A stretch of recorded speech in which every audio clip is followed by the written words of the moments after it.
while back, a long while back at this point actually, Mr. Couture brought along with him this thing, the Opticor Vandal. Even though this wasn't anything new and I didn't need another one, it did get me thinking about a potential video showcasing it again, and which may have been useful for those interested if I didn't veer off course.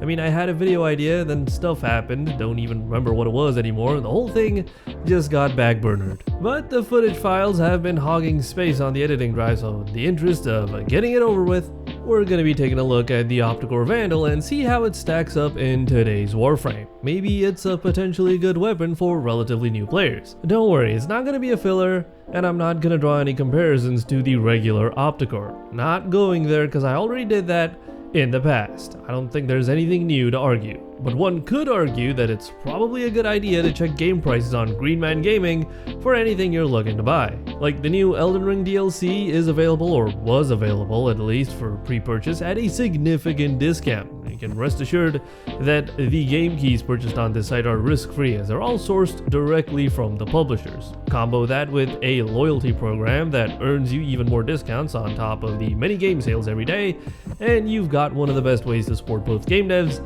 and your wallet, as well as the channel. So feel free to check out the promo links in the description and get gaming today. So why the Opticor, specifically the Vandal variant? Well, like I mentioned before, I was inspired by Barrow to take a look at this thing again and see if it's still a decent primary that could be useful for newer players. Because while Barrow's inventory is on rotation, you can still obtain the Opticor Vandal as a reward after earning 100 points from the recurring Thermia Fractures event on Orvalis, which currently is not active, but you can expect it to be back sometime soon. Also, I had an Opticor Riven burning a slot in my inventory. I don't even know if that metaphor works, but I just wanted to use it and see how far I could push the Opticor Vandal. Because stats-wise, it ain't too bad. Pretty decent base crit damage of 2.6x with mainly puncture damage. Yeah, slash would have been nice, but I guess puncture makes more sense for the design of this weapon. Other unique features are that it's a hit scan type weapon with an innate 1 meter punch through. Oh, and it still has that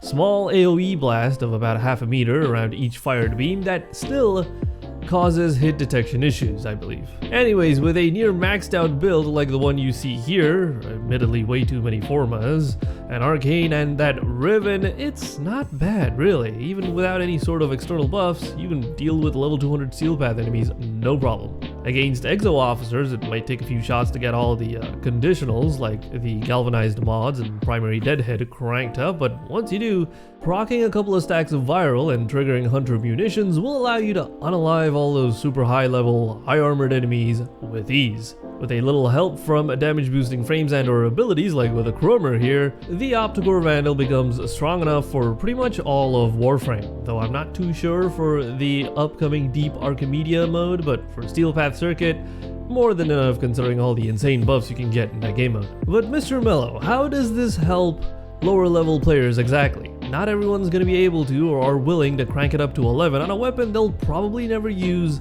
once they discover something like the Latomb exists. Well, I did do a bit of testing with a more casual build, if you will, utilizing mods that I thought weren't too difficult to procure. I guess Galvanized Diffusion is pushing it a bit here. You can always use the regular variant, of course, but with how the Opticor Vandal works, where the actual beam and AoE explosion can both proc statuses independent of each other, and how viral comboed with hunter munitions makes for deadly shots with the DOT scaling and stuff, more multi-shot is definitely highly preferred. It is 100% worth the effort to acquire the galvanized set of mods from the Arbiters of Hexis, or Arbitration Shop as I like to call it. With this build and no other external buffs, I could still take down level 200 Steel Path enemies. It just took a little bit longer. A higher base crit chance would have been nice on the Opticor Vandal, as guaranteed crits without having to rely on mods like Galvanized Scope would be great for triggering hunter munitions more reliably. You can overcome the mediocre crit chance with stuff like Trinity's Blessing augment called Champion's Blessing. Aside from that,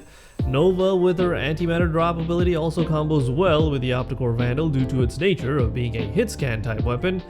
You should still beware of the hit detection issues. And finally, I want to say Mirage would pair well with this weapon too, but she's in a state of uncertainty with regards to the Eclipse ability. We'll see how it goes when the Dante's Unbound update gets unbound.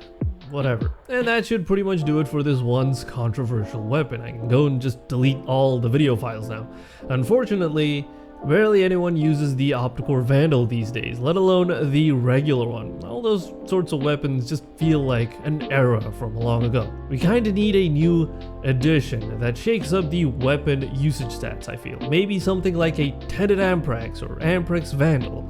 Fingers crossed at some point in the future. Again, feel free to check out the links in the description as well as the Discord server. I'd super duper appreciate that. Or you can just click on one of the other videos here to watch more.